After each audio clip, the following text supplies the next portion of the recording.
Joining me now is the reigning defending PFL lightweight champion, Raush Manfio, who's set to face Madge in the 2022 PFL season opener on April 20th. Raush, how's it going, man? I'm great. Thank you for this interview, Curtis. Absolutely. And to start things off here, how excited are you to get going in 2022? Man, I'm working hard to be champion again in 2022. I'm really paying the price to grab that belt again.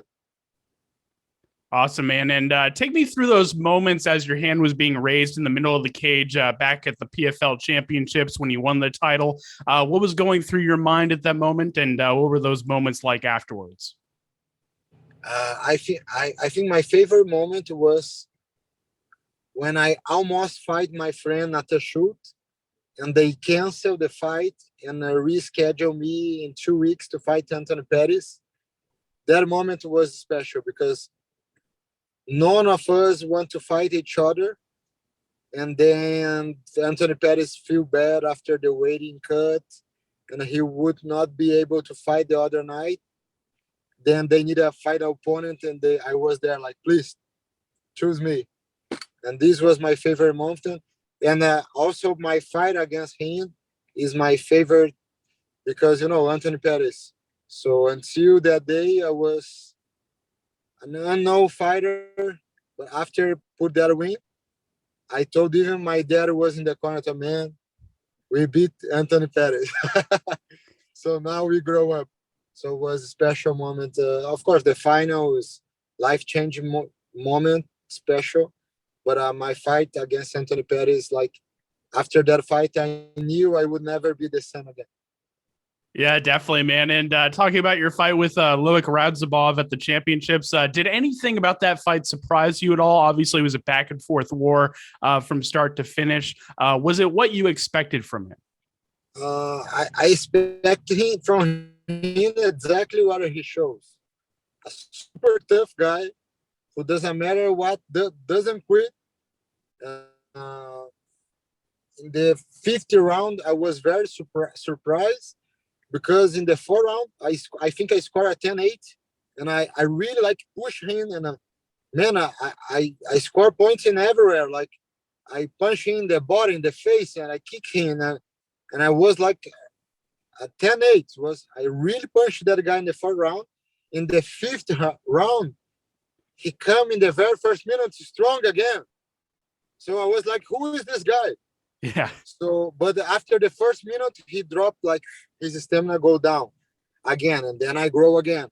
But even I was exhausted, he was exhausted, and he offered me a win. I deserved that belt after that fight because it was a war.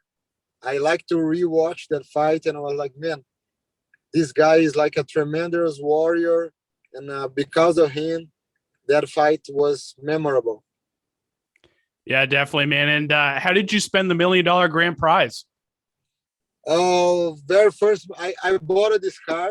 This is my toy, special toy. But until now, I invest the money because I know I have more fights to make. I can live with the money of the fight. So I basically pay taxes, pay that after pay everything.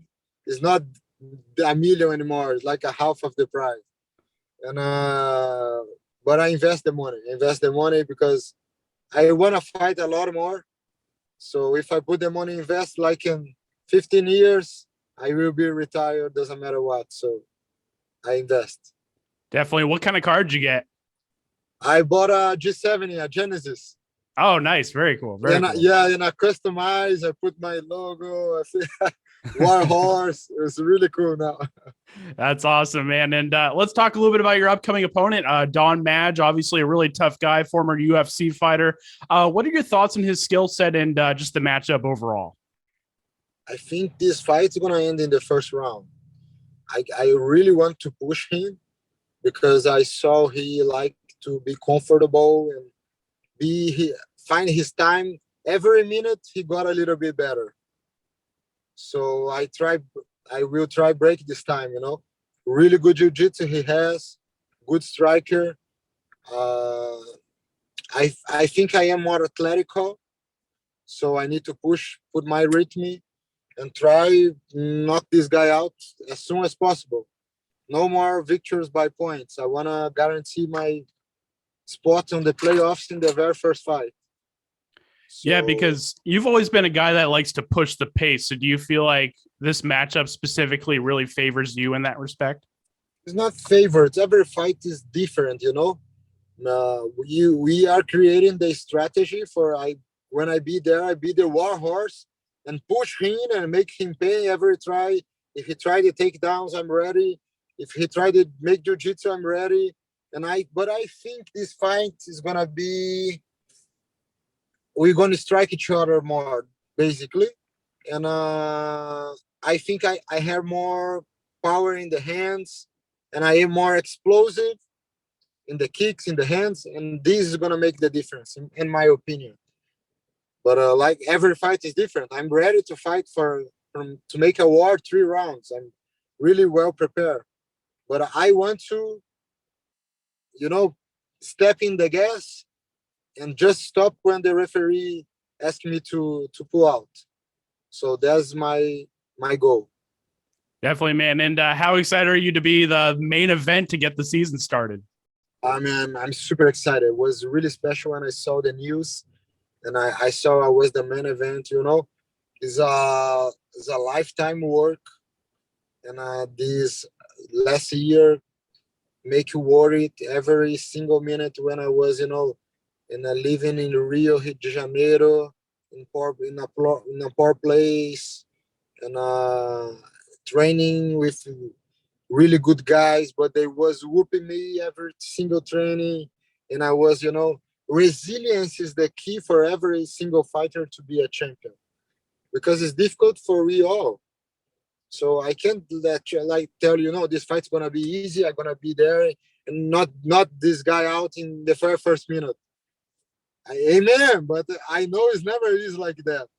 So it's special for me being the main event. I'm curious to be how it's gonna be the promotion there. It's always nice to see your photo in the big screens and sign the posters. This poster definitely I'm gonna save it, and it's special for me. It's special. Awesome, man. And the PFL added another veteran to your division, former UFC fighter, Jeremy Stevens. What are your thoughts on him as a possible opponent this year? And how do you think his fight with Clay Collard will play out? This fight's gonna be fireworks. I think he has more power of knockout than Collard, but I think Collard is twice better. Like he moves, he's boxing better. I don't know how it's gonna be his mindset for this fight. But I think in a good day, Collard all day for this fight. But Stephens has a ridiculous power of knockout, explosive guy. He's really dangerous, and he can knock out anyone. But for this specific fight, I think Collard is the favorite. Definitely. And Anthony Pettis recently said that he is looking forward to a rematch with you this upcoming season. How do you think he'll do in his second year with the PFL? Is that a matchup that you think could possibly happen again this year? Oh yeah, please. I wish we fight in the very first fight. This rematch again because the guy is a legend. He's a really good fighter, and is his name, his legacy. I want something like him. You know, fighting him is always good for the business. Yeah. So doesn't matter what happened. With all my respect, I told him, man, I am your fan. You know, after the fight, I asked him. We got in a restaurant, and he was there, and I asked to take a picture for him after the win. So I have a lot of respect, but he's a legend, and if they wanna, I fight him again. Please make another main event, and I fight him again.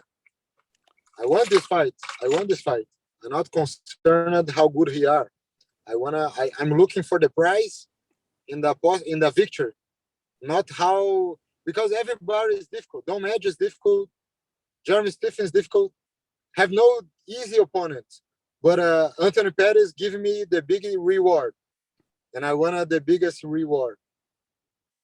Definitely, man. And one thing that really separates the PFL from other promotions such as UFC and Bellator is just the amount of fights that you get within a calendar year. I think you get one every couple of months or so. How do you like the quick turnarounds in between fights? I very like it. I very like it because you are prepared mentally to work. You know exactly the date where you're going to be. So if one day I'm super tired, and I know I need to rest because my fight's gonna be in 4 weeks. So it's easier for you schedule your rests, your trainings, because you know when it's gonna be the next. For example, if my feet is hurt and I know I have a fight in 6 weeks, I can recover my feet. But when you don't know, like if the guy told you have a fight in 5 weeks, and but first I need to recover my feet, and your mind start like, okay, I don't know if you're ready because my body is not okay, and but I need to accept. No, in the PFL is nice because you know exactly the times. I know when it's gonna be the second fight, so it's easier to prepare ourselves, and my mind start that war mindset because I know the whole year is coming. And the best part is like after the season's over, you have 6 months to rest, to treat your injuries, to travel with your family, to really make a good time. So I prefer that. I prefer that. One fight every eight weeks, and we fight like if God allowed us 4 times, going to the final, and that's it. After that, 6 months to rest and go for the next season again. I super like it. Right. And the PFL made headlines this offseason by re-signing Kayla Harrison. What are your thoughts on that? And how excited are you to see her perform this season? I thank God Kayla is not on my card because she always stole the main events. so so she's a beast. She deserve all the best. She's the real deal. I mean, in my opinion, today she's the GOAT because she's proving. I think she need to prove this with the legends, and but I have no doubt she's gonna be the champion again this year. And nice, maybe in the playoffs we fight in the same card. So she's an extraordinary fighter, super skilled, but she's hard worker. It's not about talent. Yeah, we can see her repetition every single day, repetition, repetition, repetition. She's a hard worker, and I like athletes like that. The guys who are super gifted and talented. Normally, I don't like to watch, but the guys who are like no hard workers and they stud the game. Normally, we learn more with this kind of persons, and I think Kayla is this kind of athlete. She's building herself better every day. Yeah, because there's really been a lot of talk about possible matchups between her and Amanda Nunes, Chris Cyborg. Yeah. How do you think she would do in those matchups? I think she would be great against Chris Cyborg. I think would be maybe easier because once she take her down, I think she would submit Chris, and she's smart. And against Amanda, because they train each other many times, I don't know how this match would be. But this time, I bet on Kayla. If you ask me 2 years ago, I would bet in Amanda. Today, I bet in Kayla. I think Kayla is the best female fighter in the world. Awesome. And last question for me. What's the key to getting the win against Don Madge? And what's your message to PFL fans this season? The key for winning, I think, is put my rhythm and, pressure him. Make he walk back. And you punch together, kick him, and have a fun. Push in and step in the gas. You just stop when the referee asks me to pull out. And for the fans, I always tell I have a great history because I was almost retired last year before stepping in the PFL, and God opened the door for me when it has no walls. So my main sponsorship is God. So I think all he did for my life, he just asked something in change, tell about my name. So if I'm here today is because I believe Jesus Christ opened a door where was impossible. And my history in the I don't know the name for it, but before, after the fight, outside the fight is even better. So when I write a book, it's gonna be like a great testimony. So doesn't matter if you have some struggles in your life, if you have a family problems, if you are addicted with some vicious, I don't know. But God loved the person so much, he picked some crazy guys as me to share his love through someone who you never could imagine who could make and tell about Jesus Christ. So if I'm here today, it's just to proclaim his name, and I fight because I love it and I have some fun. But I think the most important thing I have in my life is this message. God saved me, and he wanna save the persons just getting close to him. Definitely, man. And Raush, thanks again for the time. Really do appreciate it. All the best with the rest of fight camp, and I'm sure we'll chat again soon. Thank you so much, man. Thank you, Curtis. God bless you.